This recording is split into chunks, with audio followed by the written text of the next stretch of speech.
नमस्कार दोस्तों, आप सभी का नवरात्रि स्पेशल मॉर्निंग साधना सीरीज सक्सेस साधना सीरीज के डे 6 पर बहुत बहुत स्वागत है।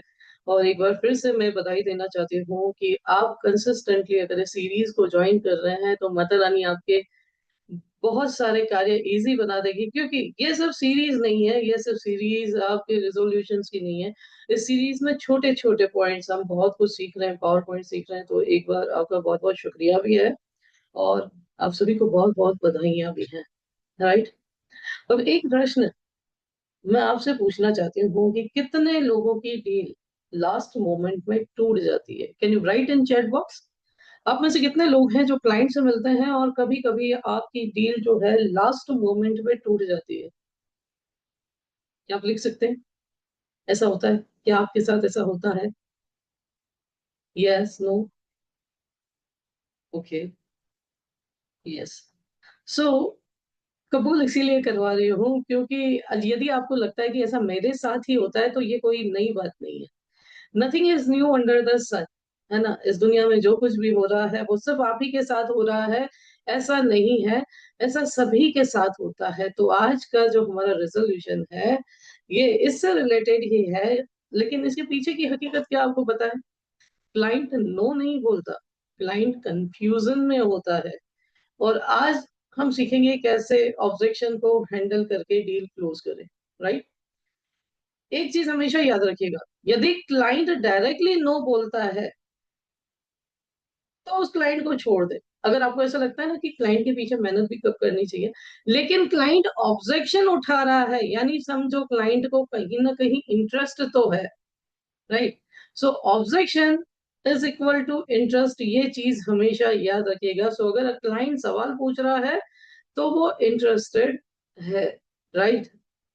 ऐसा मोर देन 70% केसेस में होता है। चलिए मॉर्निंग संकल्प लेते हैं। अब सभी लोग अपनी आंखें बंद करेंगे, इमेजिन करेंगे कि क्लाइंट ऑब्जेक्शन दे रहा है और आप कामली उस ऑब्जेक्शन को हैंडल कर रहे हैं और क्लाइंट इम्प्रेस होकर के एंड में आपको यस बोल रहा है। तो सभी मेरे साथ दोहराएंगे, मैं कॉन्फिडेंट हूं। आप अनम्यूट करके मेरे साथ बोल सकते हैं, मैं कॉन्फिडेंट हूँ। मैं मैं कॉन्फिडेंट हूँ। कॉन्फिडेंट मैं कॉन्फिडेंट मैं हूँ। मैं हर ऑब्जेक्शन हैंडल कर सकता हूँ या कर सकती हूँ। मैं मैं हर हर ऑब्जेक्शन हैंडल ऑब्जेक्शन कर हैंडल सकता हैंडल कर करती हूँ। सकता हूँ। हूँ। मेरे क्लाइंट्स मुझ पे विश्वास करते हैं। मेरे मेरे मेरे क्लाइंट्स क्लाइंट्स मुझ मुझ क्लाइंट्स पर पर मुझ पे विश्वास विश्वास विश्वास करते करते हैं।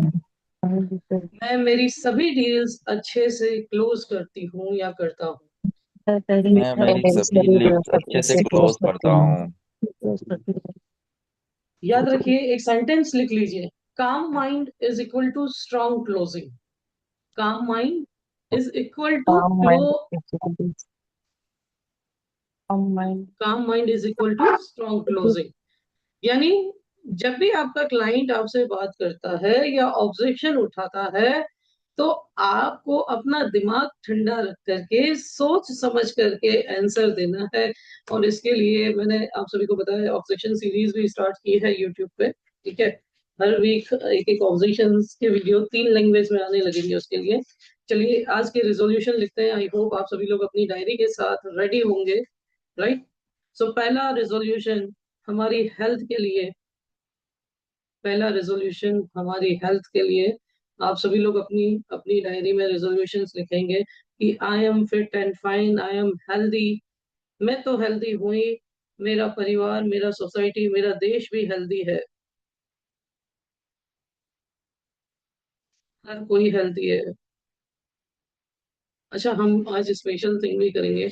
आंख जोड़ के हम ईश्वर से प्रार्थना करेंगे कि हे ईश्वर, ये दुनिया में जो वॉर चल रही है वो जल्दी ठीक हो जाए, क्योंकि इस वॉर से एक कॉमन मैन बहुत परेशान हो रहा है। राइट। जिनके पास है उन्हें तो इतनी प्रॉब्लम नहीं है, लेकिन उनके लिए भी प्रॉब्लम्स क्रिएट हो रही है। देखो, जिनके पास बिजनेस से पैसा आता है, अगर उनके बिजनेस ही ठीक से नहीं चलेंगे तो वो कॉमन मैन को क्या पे करेंगे? राइट। तो हम ईश्वर से प्रार्थना करेंगे कि ये जो भी वॉर वाली सिचुएशन है, ये ईश्वर इसे जल्द से जल्द ठीक करे। राइट। ओके। चलिए, ये हेल्थ से रिलेटेड हमने रेजोल्यूशन लिखा। सेकंड रेजोल्यूशन हमारा होगा हमारे क्लाइंट से रिलेटेड, कि मेरे जो क्लाइंट्स हैं वो हर दिन हेल्दी और वेल्दी है। मेरे क्लाइंट्स हेल्दी एंड वेल्दी है। ठीक है, क्यों? क्योंकि हमारे पास पैसा, हमारी अर्निंग इन्वेस्टमेंट से आती है। जब हमारे क्लाइंट्स हेल्दी और वेल्दी होंगे, इंश्योरेंस हम तभी दे पाते हैं जब क्लाइंट हेल्दी है, राइट? इन्वेस्टमेंट तभी आएगी जब क्लाइंट वेल्दी है। ओके। तीसरे रिजोल्यूशन है हमारा वेल्थ को लेकर के, आपकी अर्निंग को लेकर के लिखेंगे आप सभी लोग, दैट आई एम डोनेटिंग, आप अपनी कैपेसिटी के अकॉर्डिंग लिखेंगे, 5 lakh rupees to my society for growth. Right? ईश्वर आपको किसके नसीब का देता है पता नहीं, लेकिन अपनी अर्निंग का 10% हमेशा आप डोनेट करके चले। राइट? वेल्थ में ही second resolution, I am paying more than 5 lakh rupees, I am paying more than 5 lakh rupees as income tax for growth of my country, for growth of my country. Right? Fourth resolution हमारे business के लिए, कि इस वर्ष मैं 1,000 नए परिवारों के साथ हो रहे हैं। इन सभी के लिए ईश्वर आपका बहुत बहुत शुक्रिया है। Thank you God, thanks a lot. Right? तो दोस्तों, आज के जो हमारे स्पीकर हैं वो बहुत स्पेशल पर्सन है। स्पेशल पर्सन, आई ड्यूली रिस्पेक्ट, टेक्सटाइल इंडस्ट्री से हैं, और जो इन्होंने कदम अपनी जिंदगी में उठा करके, इनकी एजेंसी वाइफ के नाम पे है, लेकिन दोनों हस्बैंड वाइफ ने मिलकर के बहुत अच्छे से अपने इस बिजनेस को ग्रो किया है। 15 से अधिक वर्षों का उन्हें इस बिजनेस में एक्सपीरियंस है। 612 से अधिक फैमिलीज को वो हैप्पीली सर्व कर रहे हैं। आज की डेट में मोर देन 1600 पॉलिसीज वो मैनेज कर रहे हैं। टोटल इनका जो रिस्क मैनेजमेंट है वो मोर देन 52 करोड़ का है, और 7 करोड़ से अधिक का फंड इन्वेस्टमेंट ये आज की डेट में मैनेज कर रहे हैं। और मेरी इनसे बहुत बहुत ये ब्लेसिंग्स और दुआएं रहेंगी कि इस साल ये डिजिट्स जो हैं इससे डबल ट्रिपल हो, मल्टीप्लाई हो हर वर्ष। राइट? सो अपना दिल थाम कर बैठिए। हम इनवाइट कर रहे हैं मिस्टर भरत सिंह चौहान जी को, राइट, जो आपके समक्ष अपने आप को रिप्रेजेंट करेंगे। ठीक है, और बहुत कुछ आप इनसे सीख सकते हैं। He is the one of my favourite students also, क्योंकि इनको जो बोला जाता है ना कि ये डिजाइन करो, तो ये डिजाइन करके आते हैं। इनको जो होमवर्क दिए जाते हैं ये होमवर्क कंप्लीट करके आते हैं। और समझो डे वन से जो मैं सिखाने की कोशिश कर रही हूँ ये पूरा का पूरा उसे इम्प्लीमेंट करते हैं। राइट? तो माता लक्ष्मी और सरस्वती दोनों का समन्वय जिनके अंदर है, ऐसा मैं बोल सकती हूँ। राइट? और आज तक मुझे कभी इनका फॉलोअप नहीं लेना पड़ा किसी चीज के लिए। ओके। सो भरत जी, आपका बहुत बहुत स्वागत है, और आप अपना मंतव्य रख सकते हैं। यस, स्क्रीन शेयर करूं? ठीक, एक सेकंड मैं आपको पावर दूं। यस, आप स्क्रीन शेयर कर सकते हैं। मतलब फुल कैसे होगा? ओके, फुल स्क्रीन शेयर करो ना। कर दिया, फुल स्क्रीन किया। चलिए कर दिया। ओके, एक सेकंड, अब फिर से इसे बंद कीजिए, स्क्रीन शेयर स्टॉप कर दीजिए। अच्छा, ये मेरे लिए नया ही है, और आज मुझे अच्छा है मैडम कि आज मुझे कोई चांस मिला है तो मैं कोई इशू प्रेजेंट कर नहीं, ये पाऊंगा। सीखने के लिए ही है हम। नहीं, बढ़िया, yes yes yes, this is very good opportunity. हाँ, यस, क्योंकि आज तक हम मतलब लड़की के स्टॉप साथ शेयर और बच्चे के कीजिए, साथ मतलब, एक मिनट है। स्टॉप शेयर कर दीजिए।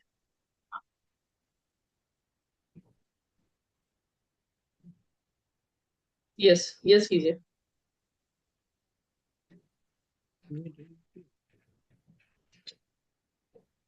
Just minute. एक सेकंड, मैं यहाँ से, ओके, ठीक है। इधर शेयर का ऑप्शन नहीं निकल गया। हाँ, अभी एक सेकंड। सॉरी, स्टॉप शेयर करूं? हाँ हो अभी गया, करता हूँ, यस अभी ठीक है। होगा। अभी अभी शेयर स्क्रीन करोगे ना तो फर्स्ट ऑप्शन आएगा कंटेंट ओनली। यस, मेरी स्क्रीन आ रही है ना? हाँ, अरे Okay. Good morning, madam. Good morning, all participants. Myself, Bharat Chauhan. Today, my topic is rental income planning, compare with physical and digital rental income. My vision is everybody must be financially secure, and my mission is to provide result-oriented financial guidance that helps client protect, grow money, and transfer their wealth with confidence with increase. My profile is, madam ने जब बताया वैसे, I am connected with Life LIC of India from last more than 15 years. I give service to more than 600 families. I give service to more than 1600 policy of my and other agencies. I manage more than 52 crore risk management, and I also manage more than 7 crore fund management. Generally लोग property में 3 उद्देश्य से मतलब invest करते हैं, जैसे कि खुद के रहने के लिए, दूसरा है किराए से अपनी आमदनी पाने के लिए, और तीसरा जब भी फ्यूचर्स में पैसे की जरूरत हो तो वो प्रॉपर्टी बेच के अपना पर्पस सॉल्व कर सके।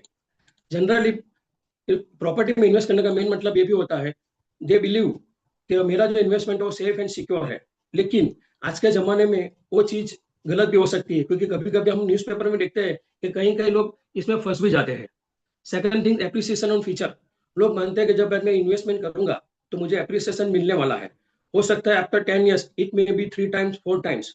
लेकिन ये भी थिंकिंग गलत है, क्योंकि मुझे लगता है 1990 में या 2000 तक में जिसने भी प्रॉपर्टी ली थी उसकी एप्रिसिएशन लगभग 3 to 4 टाइम्स 2010 तक में हुआ था। लेकिन आज के जमाने में आप देखो तो प्रॉपर्टी लेने वाले बहुत ज्यादा है और प्रॉपर्टी कम है, सॉरी प्रॉपर्टी ज्यादा और प्रॉपर्टी लेने वाले बहुत कम है। तो हो सकता है कि जो पास्ट टाइम में जो एप्रिसिएशन हुआ था वो ये बार एप्रिसिएशन होने का मुश्किल है। This is my thinking. और वो इन्वेस्ट इसलिए भी करते हैं कि भाई मैं रिटायरमेंट टाइम में मुझे जो भी रेंटल इनकम आएगी वो मैं रिटायरमेंट लाइफ में सर्वाइव कर पाऊंगा। थर्ड वन इज कि मेरा जो प्रॉपर्टी का जो कीमत है वो इन्फ्लेशन की तरफ से मेरा बढ़ेगा और मुझे पैसा मिलेगा।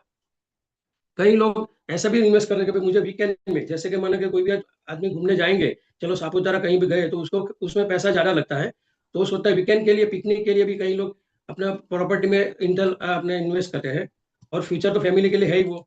सेकंड थिंग, वही प्रॉपर्टी पे वो लोन लेके अपना बिजनेस स्टार्टअप कर सकते हैं। थर्ड वन लास्ट में तो वो गिफ्ट फैमिली को जाने वाले ही है।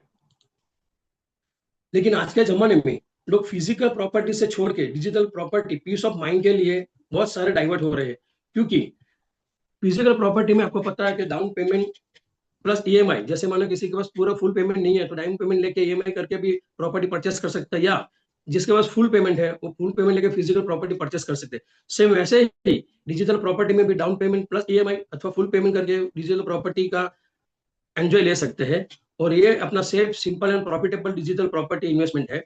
सेकंड थिंग, फिजिकल प्रॉपर्टी में एग्रीमेंट करना पड़ता है और दूसरे भी बहुत सारे चार्जेस लगते हैं, जो डिजिटल प्रॉपर्टीज में कोई चार्जेस नहीं है। थर्ड वन, फिजिकल प्रॉपर्टीज में एवरी 11 मंथ दे बिलीव कि मुझे अच्छा सा टेनेंट मिले, कि मुझे एवरी मंथ बिना किसी झिझक से मुझे रेंट आता रहे और मेरा रिटायरमेंट प्लानिंग में एंजॉय कर सकूं। लेकिन रिटायरमेंट के टाइम हम रेंट के लिए दौड़ेंगे तो भी अपने लिए अच्छा नहीं है। कोई चीज डिजिटल प्रॉपर्टी में पॉसिबल नहीं है, there is no tension. Second, physical property में मेंटेनेंस चार्ज भी बहुत सारे होते हैं, जैसे हर महीने का चार्जेस होता है, कभी कभी सोसाइटी की या फ्लैट के अंदर ईयरली कोई भी चार्जेस रहता है, जो डिजिटल प्रॉपर्टी में पॉसिबल नहीं है। सेकंड थिंग, एवरी टाइम वो सोचते हैं कि मेरा फिक्स रेंट इनकम हो, लेकिन वो भी आज के जमाने में पॉसिबल नहीं, क्योंकि आज बहुत सारे फ्लैट या प्रॉपर्टी ऐसी है कि जो बिना रेंट अपने टेनेंट के भी है। इसीलिए अपनी मजबूरी के हिसाब से जो हम सोचते हैं कि मुझे एवरी मंथ रेगुलर इनकम या बढ़ती हुई अपने रेंटल इनकम आनी चाहिए, वो भी आज के जमाने में पॉसिबल नहीं है। जो डिजिटल प्रॉपर्टी में it is a fix rental income आती रहती है। Third one is physical property में appreciation depend on market and location. आपको पता है कि जैसे जैसे मानो कि सिटी या कोई भी इलाका जो डेवलप होता है तो उसकी वजह से जो पुराना जो इलाका है उसकी डिमांड कम हो जाती है, तो एप्रिसिएशन भी वही हिसाब से प्लस एंड माइनस रहने का चांसेस है। जैसे कि डिजिटल प्रॉपर्टी में एप्रिसिएशन एवरी ईयर होता है और उसके अंदर कोई भी रिस्क नहीं है। थर्ड वन, फिजिकल प्रॉपर्टी में हर टाइम मीटिंग का भी झंझट रहता है कि भाई चलो भाई ये मीटिंग है, रात को जाना है, ये करना है, वो करना है, और हर एक जब फ्लैट होल्डर उसके साथ भी मगजमारी रहती है। जो डिजिटल प्रॉपर्टी में ऐसा कुछ आता नहीं है। नेक्स्ट इज गवर्नमेंट एंक्रोचमेंट, क्योंकि आपको पता है कभी कभी जब भी सिटी डेवलप होता है तो कुछ ना कुछ फ्लाईओवर है या कोई भी पब्लिक पार्क बनाने के लिए गवर्नमेंट कुछ ना कुछ रख देते हैं कि भाई चलो भाई इसके यहाँ से फ्लाईओवर आने वाला है, तो अपना प्रॉपर्टी भी एंक्रोचमेंट में जा सकती है, कुछ भी हो सकता है। जो डिजिटल प्रॉपर्टी में आता है there is no any tension. और जब भी हम बेचने जाएंगे तो फैमिली डिस्प्यूट 100% होता है, क्योंकि हम सोचते हैं कि भाई चलो वो पैसे से हमारी रिटायरमेंट प्लानिंग एंजॉय करेंगे, लेकिन हम जब बेचने जाएंगे तब हमारे बच्चे या उसकी आने वाली वाइफ वो अपने को अलाउ नहीं करेंगे, क्योंकि उसको पता है कि हम जो बेचेंगे पापा तो उसके बाद में जो नया भी लेना होगा तो उसके लिए हमको ज्यादा पैसा ऐड करना पड़ेगा। इसीलिए हम जो सोचा होगा कि भाई ये प्रॉपर्टी मुझे रिटायरमेंट में काम लगेगी, वो भी थिंकिंग कभी कभी गलत हो सकता है। दूसरा कि फिजिकल प्रॉपर्टी इजीली लिक्विडेट नहीं होती। हम सोचते हैं कि भाई चलो भाई अगले महीने मुझे पैसे जरूरत है, मैं अभी रख दूंगा तो मुझे तुरंत बिक्री हो जाएगी, that is not possible also. Digital property any time you can अपने लिक्विडेट, हम जब भी चाहे वी कैन लिक्विडेट दैट। और मार्केट ट्रेंड भी ऐसा है कि जो मार्केट एप्रिसिएशन मोर और लेस होता है, कभी हम सोचते हैं चलो मुझे एप्रिसिएशन मिलेगा, लेकिन अपनी मजबूरी के हिसाब से कभी कभी हम कॉम्प्रोमाइज करके भी उसको सेल करना पड़ता है। और नेक्स्ट भाई फिजिकल प्रॉपर्टी में so many tension is there, जरा डिजिटल प्रॉपर्टी में peace of mind and secure investment रहता है। ये मेरा कंपैरिजन है कि जिसके अंदर अपना जो टोटल कॉस्ट है प्लस इनकम और save money, physical property digital property में जैसे मानो किसी के पास फुल अमाउंट है, दूसरा कि अपना खुद के लिए घर भी है कि भाई चलो मेरे रहने के लिए घर है, लेकिन मैं दूसरा एक प्रॉपर्टी ऐसा बनाऊंगा जैसे मुझे रेंटल इनकम मिलती रहे। तो जिसके पास मानो 1 करोड़ की प्रॉपर्टी किसी ने परचेस की, तो परचेस करने के बाद उसको एग्रीमेंट कराना पड़ता है, वकील फीस लेनी पड़ती है, बहुत सारे एक्सपेंसेस उसमें होते हैं। तो मैं अप्रोक्स मानता हूँ कि चलो भाई 1,18,00,000 की उसको प्रॉपर्टी आई, आज मानो कि वेल फर्निश फ्लैट होगा नहीं तो भी उसको मेरे ख्याल से 25 से 30 हजार रुपए का रेंट आ सकता है। जो डिजिटल प्रॉपर्टी में खाली 1 करोड़ में वो अपने प्रॉपर्टी का मतलब 1 करोड़ के प्रॉपर्टी का मालिक बन सकता है, और उसके rental income guaranteed 50,000 per month आने का चांसेस है। दैट मीन्स कि दोनों सिंगल प्रीमियम इन्वेस्टमेंट से हमने 18 लाख तो बचा लिया, साथ में हमने रेंटल इनकम में भी हम लोग को मुनाफा हुआ कि जो पहले 30,000 था उसका 50,000 कम रेंटल इनकम पा सकते हैं। सेकंड ऑप्शन है कि जिसके पास मतलब फुल पेमेंट नहीं है, वो सोचता है कि चलो मेरे पास डाउन पेमेंट के लिए थोड़ा अमाउंट पड़ा है तो मैं लोन लेके भी एक नया प्रॉपर्टीज में डेवलप करूँ कि जो मुझे फ्यूचर में काम लगे। तो इसके लिए पार्टी को 20 लाख रुपये डाउन पेमेंट लेके 80 लाख की बैंक में लोन लेनी पड़ती है। आज मैंने कैलकुलेशन किया तो 15 ईयर्स के लिए अप्रोक्स 76,000 का आपका EMI रहता है, और वो जो उसका रेंट भी आता है वो खुद अपना लोन पे करने में इन्वॉल्व कर देते हैं। तो आफ्टर 15 ईयर्स ही उसकी जो प्रॉपर्टी है वो फ्री होगी। जैसे डिजिटल प्रॉपर्टीज में खाली 8 लाख ओनली 8 लाख पे करके नेक्स्ट ईयर से 60,000 का अपने EMI रहता है। दैट मीन्स इसमें भी हमने 12 लाख रुपए बचाया है और उससे 6.5 लाख का आपने मुनाफा किया। आफ्टर 15 ईयर्स जब मतलब हमारा कंप्लीटली ड्यू कंप्लीट होने क्लियर होने के बाद जब हम रेंट पे देंगे तब भी मुझे लगता है उसके रेंटल इनकम इतनी ज्यादा नहीं हो सकती है 30,000 पर मंथ हमने को रेंटल इनकम आएगी। लेकिन डिजिटल प्रॉपर्टी में गारंटी से 50 से 60,000 मंथली रेंट आने वाली ही है। इसमें भी हम मतलब हर महीने हम मुनाफा का ले सकते हैं। तो आप देखो तो फिजिकल प्रॉपर्टी में टेंशन ऑफ टेनेंट है, मेंटेनेंस है, गवर्नमेंट बिल जो आपकी रिस्पॉन्सिबिलिटी है, collect rent every month, no easy liquidate. जैसे डिजिटल में ऐसी कोई भी टेंशन नहीं है, easy we can plan about that. We can plan single और EMI बेस्ड इन्वेस्टमेंट। मैंने जो 2-3 प्रेजेंटेशन बनाए कि जिसके अंदर मानो बाई चांस किसी के पास सिंगल प्रीमियम पेमेंट है कि जिसने किसी ने 1 करोड़ 30 लाख का मानो कि इन्वेस्टमेंट किया, तो फ्रॉम फर्स्ट डे उसकी प्रॉपर्टी की वैल्यू 1.5 करोड़ की हो सकती है। सेकंड थिंग, आफ्टर 15 ईयर्स उसने जो इन्वेस्ट किया है 1 करोड़ वो भी रिटर्न हो सकता है। Third one, during that 15 years उसको एवरी मंथ 15,000 का मंथली रेंट भी पा सकता है। साथ में 16 to 20 ईयर्स वो एवरी मंथ 50,000, जो फिजिकल प्रॉपर्टी में पॉसिबल नहीं है, लेकिन यहाँ 60 to 20 ईयर्स में 50,000 पर मंथ का रेंट वो पा सकता है। और बाद में 21 से life time guaranteed 60,000 per month का रेंट एंजॉय कर सकता है। साथ में जो लोग सोचते हैं कि मेरा एप्रिसिएशन हो, तो ये इन्वेस्टमेंट में every year increasing property value होनी ही है। सेकंड थिंग, ऐसा मैंने किसी पास 1 करोड़ रुपया नहीं है, लेकिन वो सोचता है मेरे पास चलो भाई 32 लाख रुपीस है, तो वो भी एंजॉय अपने बेनिफिट एंजॉय पा सकता है कि जैसे किसी ने 30 लाख का इन्वेस्टमेंट किया तो आफ्टर 15 ईयर्स ऑलमोस्ट 60,000 मतलब डबल इनकम वो पा सकता है, रिटर्न पा सकता है। बाद में 15 ईयर्स के बाद गारंटी 15,000 पर मंथ उसकी इनकम हो सकती है। और थर्ड वन, प्रॉपर्टी की वैल्यू तो इंक्रीज होने वाली ही है every day. Next, by chance कोई सोचेगा चलो मेरे पास अभी खाली 10 लाख रुपीस है, तो उसमें भी ये सब बेनिफिट्स एंजॉय कर सकता है। नेक्स्ट, भाई साहब किसी पास सिंगल प्रीमियम नहीं है, लेकिन वो सोचता है चलो भाई मैं लोन लेके अभी तो मैं यंग हूँ, अभी यंग हूँ तो मेरे पास प्रोबेबिलिटी है कि मैं 15-20 साल तक मैं EMI पे कर सकूँ, तो उसमें भी वो फ्यूचर के लिए डिजिटल प्रॉपर्टी में इन्वेस्ट करके वो अपना बेनिफिट ले सकता है। जैसे कि मानो कि उसका इंस्टॉलमेंट मतलब EMI आ सकता है 67,000 पर मंथ, 15 ईयर्स के लिए उसको प्लानिंग करेगा तो ऑलमोस्ट 1 करोड़ उसका आफ्टर 15 ईयर्स रिटर्न हो सकता है। आफ्टर 15 ईयर्स के बाद वो हर महीने 40,000 पर मंथ रेंटल इनकम पा सकता है। साथ में उसकी प्रॉपर्टी की वैल्यू भी बढ़ते बढ़ते बढ़ते 3 करोड़ तक जा सकती है। जो physical property there is no any guarantee. और आफ्टर 16 ईयर्स वो चाहे कि मुझे पैसे की जरूरत है, वो any time he can liquidate. जीवन बीमा एक ऐसी प्रॉपर्टी है जिसे चोर चुरा नहीं सकता, पानी डुबा नहीं सकता, आग नहीं लगा नहीं सकता, भूकंप हिला नहीं सकता। जैसे हम अभी ये सब चीज हम वॉर में देख रहे हैं कि ये सब पॉसिबिलिटीज है, लेकिन ये सब चीज हमारी प्रॉपर्टी में इन्वेस्ट करने के बाद कोई भी नहीं है। That means peace of mind है। Thank you so much Bharat Chauhan. Hello hello hello hello hello. Hello, excellent, very nice, बहुत बढ़िया। स्क्रीन शेयर रोकिए आपका, एक सेकेंड। यस, स्टॉप कर चल रहा है, 1 मिनट स्टॉप कर देता हूँ। यस यस यस यस, हाँ। Yes, excellent presentation. बस इसी के साथ आप सोशल मीडिया पे अपने ऐसे प्रेजेंटेशंस लेना शुरू कीजिए, आप अपने वेबिनार्स लेना शुरू कीजिए कि क्यों डिजिटल प्रॉपर्टी में, एक अच्छे पोस्टर्स को आप अच्छे बना ही लेते हैं, क्यों डिजिटल प्रॉपर्टी में आपको इन्वेस्ट करना चाहिए।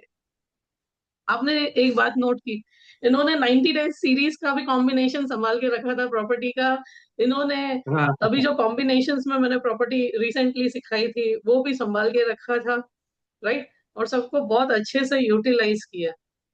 जितना समझो 1.5-2 साल से हम कनेक्शन में हैं, जितनी चीजें रिगार्डिंग टू प्रॉपर्टी मैंने प्रेजेंटेशंस दी हैं, भरत जी ने सारी अच्छे से संभाल के और इस प्रेजेंटेशन में बहुत अच्छे से यूटिलाइज की। नहीं, बहुत जबरदस्त थैंक यू। प्रेजेंटेशन था। सिर्फ वर्ड टू वर्ड थोड़ा हमें ध्यान रखना है, कहीं पे थाउजेंड्स कहीं पे लैक्स कहाँ यूज करना है, उसमें थोड़ा कॉन्फिडेंस लाना है। बाकी excellent, excellent, thank you. Right. So मैं चाहती हूँ कि आप सभी आपसे लोग मेरा ऐसे, कॉन्फिडेंस भी बढ़ जाएगा मैडम, वेरी गुड। क्योंकि आज और तक मैं मैं क्या मेरे इसका, डॉटर से बोलता था कि भाई तुम्हारा फ्री हो तो मुझे फोन करना, तो मैं करूंगा। कल मेरा लड़का जर्मनी है, तो वो जब मतलब ट्रैवल कर रहा है उसी टाइम मैंने उसको प्रेजेंटेशन दिया, बेटे तू देखना कोई भी मुझे तो बोला नहीं पापा बराबर है, बोलने में तब मतलब प्रॉब्लम नहीं है, मतलब खाली आपको टेक्निकल जो इश्यू है जूम के लिए वही खाली आपको संभालना, बाकी एवरीथिंग इज ओके। आज आपने स्क्रीन भी शेयर कर लिया, पहले आपने साइड बाय साइड किया था इसलिए हाफ पार्ट में आपको वो दिख आपको रहा था हाँ, और हाफ यस पार्ट में पीपीटी। अब इसको कंटेंट में करेंगे तो पूरा स्क्रीन आपका शेयर होगा, ठीक है। और यस वीडियो ऑन यस। रखेंगे तो साइड में आपका फोटो भी दिखता है।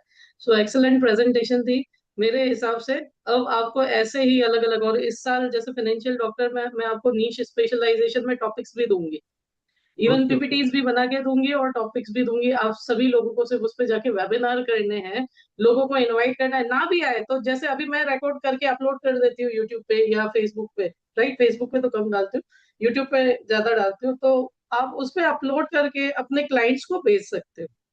Okay okay. Physical versus digital property में क्या अंतर है, ये वैल्यू है। ये क्या है, ये आप प्लान नहीं बेच रहे, ये आपने पहले वैल्यू ऐड की कि क्यों ये चीजें डिफरेंट है, क्यों इसके बारे में सोचना चाहिए, फिर आपने उसका सॉल्यूशन बताया। तो एग्जैक्टली ऑब्जेक्शन हैंडलिंग की तरह, राइट, कि क्लाइंट बोलता है नहीं मैं तो मार्केट की प्रॉपर्टी में इन्वेस्टेड हूँ, और हम क्या बोल रहे हैं, नहीं मार्केट की प्रॉपर्टी से डिजिटल प्रॉपर्टी आप लोगों के लिए ज्यादा बेटर रहेगी, क्योंकि बहुत झंझटें बढ़ गई हैं, राइट। करोड़ों की प्रॉपर्टी लेकर के आप उसका सुख सिर्फ थोड़े समय के लिए ही लो, बुढ़ापे में भी ना ले सको। और आपकी बात बिल्कुल सही थी, एग्जैक्टली यही होता है।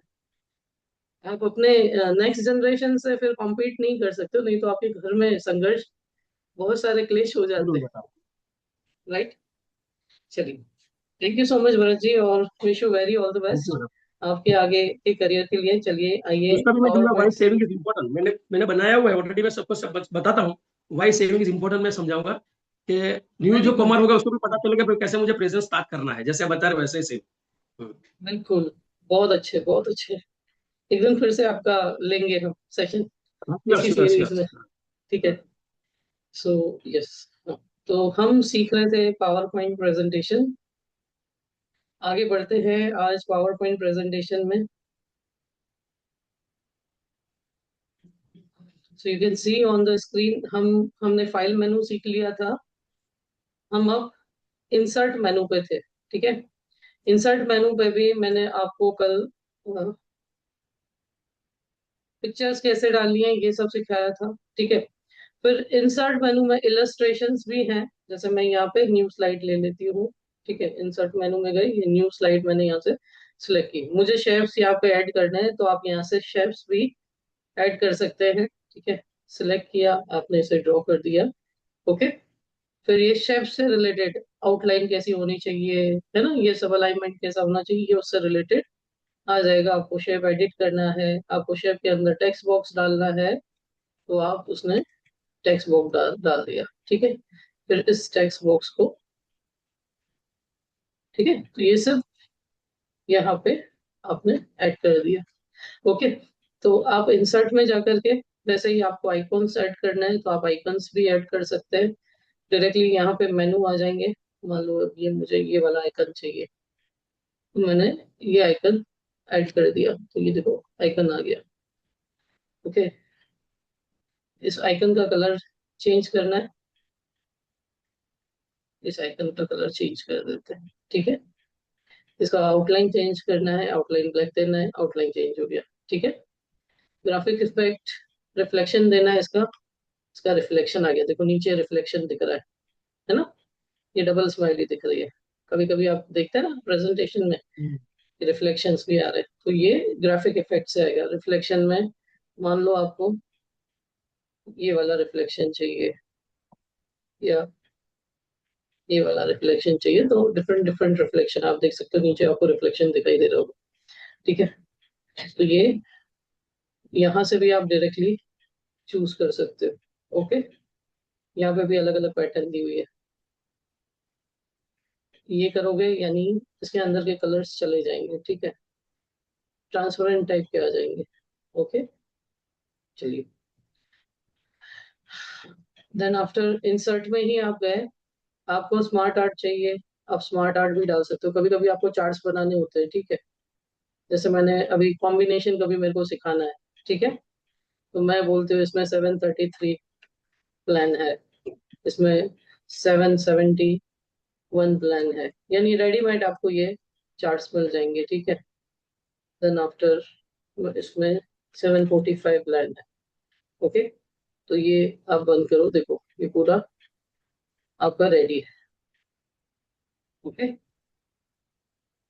तो ये इस हिसाब से, फिर इसी का, जैसे इसको आपने सेलेक्ट किया, इसी को आपको दूसरे शेड्स चाहिए, आपको दूसरे शेड्स भी मिल जाएंगे, दूसरी पैटर्न्स चाहिए, दूसरी पैटर्न्स भी मिल जाएंगे, है ना। आपको इसे मोड़ना है, आप इसे मोड़ भी सकते हो, ओके।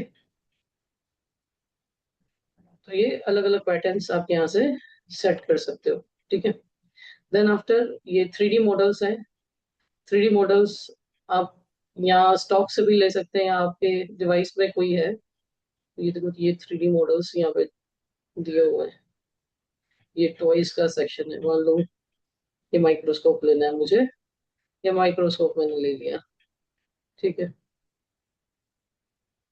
तो काफी कुछ स्टॉक में भी होता है यहाँ पे, ये माइक्रोस्कोप आ गया, सेट कर दिया, है ना, मिला करके। इसको आपको रोटेट करना है तो आप रोटेट भी कर सकते हैं, ये ऊपर रोटेशन का बटन होता है, इसको घुमाना है घुमा सकते हो, ठीक है। देन आफ्टर देखो इसमें भी इसके अलग अलग पोजिशन है, आपको ऐसे रखना है, आपको ऐसे रखना है, आपको ऐसे रखना है, आपको ऐसे रखना आपको ऐसे रखना है, आप सिलेक्ट कर सकते हो कौन से एंगल से रखना है, आप यहाँ से सिलेक्ट कर सकते हो, ठीक है। तो ये 3D मॉडल्स का स्मार्ट आर्ट हो गया। आपको चार्ट्स ऐड करने हैं, ठीक है, किस प्रकार के चार्ट चाहिए आपको, लाइन चाहिए, पाई चाहिए, है ना। आप मोस्टली अपने कॉलम्स एंड लाइंस ज्यादा यूज करते हैं, या पाई चार्ट्स ज्यादा यूज कर सकते हैं, बार चार्ट्स भी हमारे यूज होते हैं, तो आप यहाँ पे चार्ट्स ऐड कर सकते हैं, ठीक है।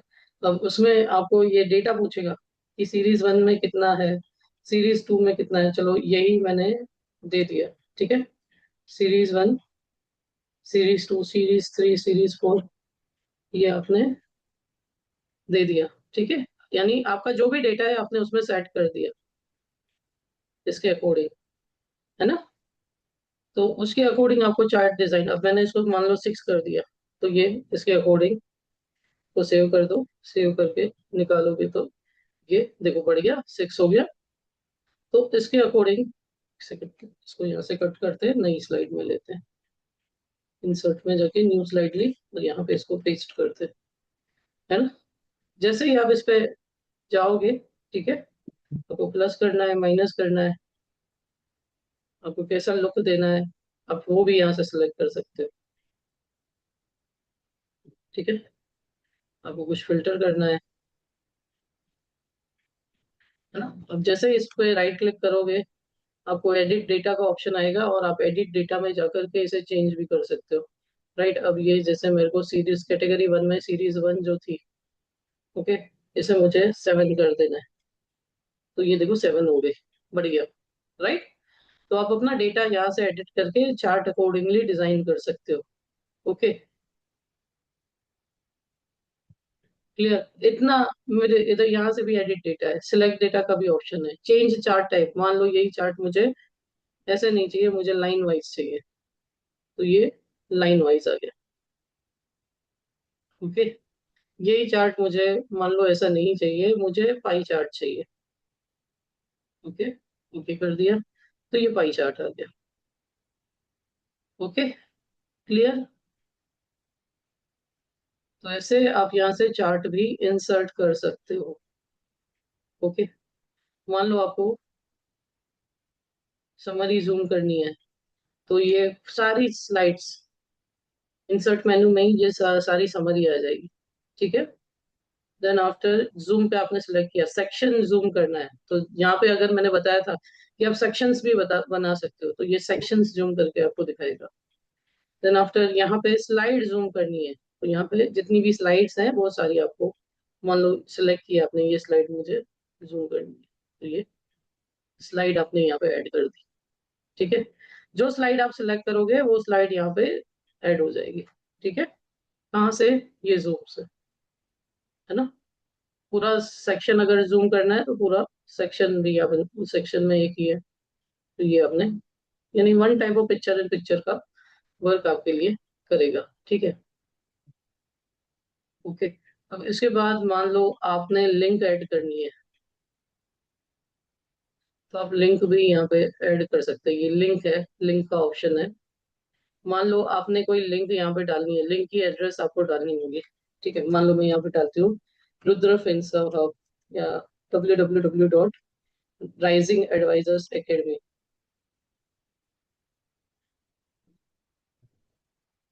ठीक है। आपने ओके किया तो ये लिंक आ गई, ठीक है। इंसर्ट पे चले जाते हैं, लिंक पे चले जाते हैं और ये आपने लिंक डाल दी, ओके। प्लेस इन दिन दिस डॉक्यूमेंट, कौन सी स्लाइड में आपको ये रखनी है, तो मान लो मेरे को स्लाइड नंबर 7 में रखनी है, तो आपको ये स्लाइड नंबर 7 में लिंक, देखो क्लिक टू फॉलो, अब जैसे ही कर रहे हो स्लाइड, है ना, कंट्रोल, ये मान लो आपने यहाँ पे टेक्स्ट भी लगा दिया, ये ए करके आपने यहाँ पे टेक्स्ट लगा दिया, www.rising-advisors-academy.in, ओके। ये आपने सिलेक्ट किया, इंसर्ट पे गए, लिंक पे गए, ठीक है। Existing file replace on this slide, आपने स्लाइड पे रखी, ओके कर दिया, ठीक है। तो ये अब लिंक है, आप इस पे क्लिक करेंगे तो आप लिंक से जा सकते हैं, ठीक है। सो उसके बाद एक्शन है, एक्शन पे आपको कुछ हाइपर लिंक करना है, ठीक है। ये इतना यूज नहीं होता, तो ये आज हमने क्या मेनू सीखा कि आपको इलस्ट्रेशंस यानी shapes, icon, 3D models, smart art, charts वगैरह कैसे डालने हैं, जूम लिंक कैसे आपको ऐड करनी है, ठीक है। तो आप यहाँ पे कर सकते हैं, ठीक है, आप यहाँ से कर सकते हैं, ओके। एनिमेशंस भी मैं सिखाऊंगी एक बार, धीरे धीरे सारे मेन्यूज पे हम आकर के सीखेंगे, ठीक है। टेक्स्ट का मेनू आपने सीख लिया है, आपको कोई कमेंट किसी स्लाइड पे डालनी है तो आप कमेंट भी डाल सकते हैं, ठीक है। देखो जहाँ पे आपने कमेंट पे सिलेक्ट किया तो ये साइड में कमेंट आ जाएगी, दिस इज इम्पोर्टेंट। मान लो आपको कोई कमेंट सेट करनी है आपके याद रखने के लिए, तो दिस इज इम्पोर्टेंट। आपको ये कमेंट देख पाओगे, देखो इस स्लाइड को जैसे ही, एक सेकंड, कमेंट पे जाओगे तो आपको ये यहाँ पे बॉक्स दिख रहा होगा, दिस इज इम्पोर्टेंट, है ना? यहाँ आपको सिंबल दिखाई देगा। ओके, तो यहाँ तक हम आज रखते हैं। कल हम नेक्स्ट टेक्स्ट वाला मेनू सीखेंगे, फिर सिंबल सीखेंगे, फिर वीडियोस भी कैसे ऐड करते हैं, स्क्रीन रिकॉर्डिंग कैसे करते हैं। मान लो आप जूम नहीं यूज करते, जूम का पेड वर्जन आपके पास नहीं है, तो शुरुआत में जब मैंने मेरे करियर की स्टार्ट की थी, तो यूट्यूब पे जब पुराने वीडियोस अगर आप मैंने देखोगे तो वो स्क्रीन रिकॉर्डिंग वाले हैं, यानी पावर पॉइंट से ही आप स्क्रीन रिकॉर्ड करके वीडियो बना सकते हो। साइड में आपकी फोटो आ रही है स्मॉल, और पावर पॉइंट चल रहा है, तो वो स्क्रीन रिकॉर्ड कैसे करके आप उसे अपलोड कर सकते हो। अपलोड तो नहीं सिखाऊंगी, बट स्क्रीन रिकॉर्ड कैसे करना है वो मैं इस सेशन में आपको सिखाऊंगी बारी बारी। जैसे जैसे रोज थोड़ा थोड़ा सीखेंगे तो आपको भी मजा आएगा, मुझे सिखाने में भी मजा आएगा, और अगर आप प्रैक्टिस करते हैं तो ये आपके लिए और भी अच्छे से वर्क करेगा फ्रेंड्स, राइट? क्योंकि प्रैक्टिस मेक्स मैन परफेक्ट। और रही, जैसे आज हमने बोला कि ऑब्जेक्शन जो है, ऑब्जेक्शन हैंडलिंग आपको बहुत अच्छे से आती है, तो आप अपने क्लाइंट को विन कर सकते हैं। लेकिन एक चीज हमेशा याद रखिए, जब भी आप ऑब्जेक्शन हैंडल करते हैं तो क्लाइंट के ऑब्जेक्शन के पीछे का रीजन समझिए, राइट? आप उनसे आर्ग्यूमेंट मत कीजिए, राइट? सो आज का आपका टास्क क्या रहेगा कि आपको 3 ऑब्जेक्शन अपने लिखने हैं जो सबसे ज्यादा आपको मार्केट में फेस होते हैं, और उसके सॉल्यूशन पे वर्क करना है। उनके आंसर बोल के आपको प्रैक्टिस करनी है, ठीक है? ये आपका आज का टास्क रहेगा, और आज मैंने जो पावर पॉइंट में आपको सिखाया उसकी प्रैक्टिस करनी है। क्यों? क्योंकि practice is equal to confidence, and confidence is equal to closing friends, right? So आज नवरात्रि का छठा दिन है। ये दिन आपके लिए स्ट्रेंथ और क्लैरिटी का है। अगर आपने ऑब्जेक्शन हैंडलिंग सीख ली तो कोई डील आपकी रुकेगी नहीं। माता रानी से आपकी प्रार्थना रहे कि आप सभी को, इवन मुझको भी, क्लैरिटी और कॉन्फिडेंस दे, ठीक है? और एक रिक्वेस्ट रहेगी फ्रेंड्स कि यदि आपको मेरे सेशन वैल्यूएबल रहते हैं तो उसकी रिकॉर्डिंग वगैरह सब कुछ होता है, आप इसे शेयर जरूर करें, ओके?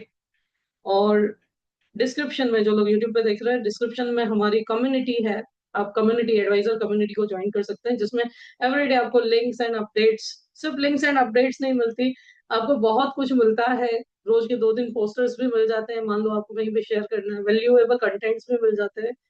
बिकॉज जंक, और उस ग्रुप या कम्युनिटी में कोई भी जंक नहीं आता फ्रेंड्स, राइट? हो सकता है कभी मेरे सेशंस हो तो रिपीटेडली मेरे को 1-2 बार रिमाइंडर के लिए ऐड करने हो, लेकिन मैं ट्राई करती हूँ कि मैं आपको Best Value Rising Advisors Academy की ओर से दे सकूं। और करंटली फ्रेंड्स 2 कोर्स हमारे चल रहे हैं। एक बेसिक कोर्स है जो फाइनेंशियल डॉक्टर का ही पार्ट है, और जो एडवांस कोर्स है वो फाइनेंशियल डॉक्टर कोर्स है जो बेसिक से एडवांस तक का है, राइट? तो आप इसे ज्वाइन कर सकते हैं यदि आपको इंटरेस्टेड है, तो हमारे फोन नंबर जो डिस्क्रिप्शन में दिया हुआ है, हाई लिख करके भेज सकते हैं। लेकिन कैसे भी अपने आप को अपग्रेड जरूर कीजिए, बिकॉज बिना अपग्रेड के आप जहाँ पे आपने शुरू किया था आप वहीं रह जाते हो। एक चीज होती है, देखो, इंसान अपनी गलती से सीखता है, लेकिन वो इंसान अपनी गलती से सीखने के लिए बहुत समय लग जाता है। 10 साल भी लगते हैं, 15 साल भी लगते हैं, 20 साल भी लगते हैं। और यही चीज यदि आपको कोई मेंटर सिखा रहा है तो उसने उसकी जिंदगी में गलती सिखा ली है, तो उसकी सारी गलतियां जो उसने की है वो पूरी करेक्ट करके 1 साल में आपको देना चाहता है, राइट? तो डिसाइड आपको करना होता है कि मुझे मेरी जिंदगी का 1 साल लर्निंग पे लगाना है, या मुझे 10-15 साल बर्बाद करने हैं सिर्फ सीखने सीखने में, राइट? लेकिन एक चीज याद रखिए, यदि आप किसी, जो लोग वो बिजनेस कर रहे हैं, जो लोग ये चीजें मार्केट में इम्प्लीमेंट कर रहे हैं, आप उनसे सीखते हो तो आपकी जिंदगी के बहुत सारे वर्ष बच जाते हैं, और आप मार्केट में कॉन्फिडेंटली जा सकते हो, राइट? और अगर आप नए एडवाइजर हो तो एक चीज याद रखिए कि बेसिक से स्टार्ट कीजिए, है ना? क्योंकि आप जब स्कूल जाना शुरू किए थे तो भी आपने ABCD से, स्टैंडिंग लाइन से, स्लैंटिंग लाइन से, स्लिपिंग लाइन से स्टार्ट किया था, ना कि सीधे सेल्स से। मार्केट में आपको बहुत कुछ मिलेगा, डायरेक्ट मार्केटिंग पे फोकस करने को बोलेंगे, लेकिन मेरी सोच थोड़ी अलग है। मैं बोलती हूँ पहले बेसिक पे फोकस करो, मार्केटिंग तो ऑटोमेटिकली सीख ही जाएंगे, राइट? ज्वाइन किया है तो सीख ही जाएंगे, लेकिन मार्केटिंग करने गए और आपको नॉलेज ही नहीं है, तो एक चीज मैं आपको बता दूं, ये हार्श रियलिटी है, रियलिटी नहीं, एग्जैक्टली यही होना चाहिए। ये आज मेरा क्लाइंट मेरे से ज्यादा उस प्रोडक्ट के बारे में सोच समझ करके बैठा है, और मुझे ही नहीं पता कि उसकी पीपीटी क्या है, मिनिमम कितना है, मैक्सिमम कितना है, तो दिक्कत की बात हो जाएगी, राइट। मेरा कोई इंप्रेशन नहीं रहता। इसीलिए रिक्वेस्ट है, बेसिक पे फोकस कीजिए, बेसिक हो जाए फिर धीरे धीरे आगे बढ़िए, ठीक है। Thank you so much friends for joining today's session and wish you very all the best, have a good day. जय श्री कृष्ण, जय माता जी।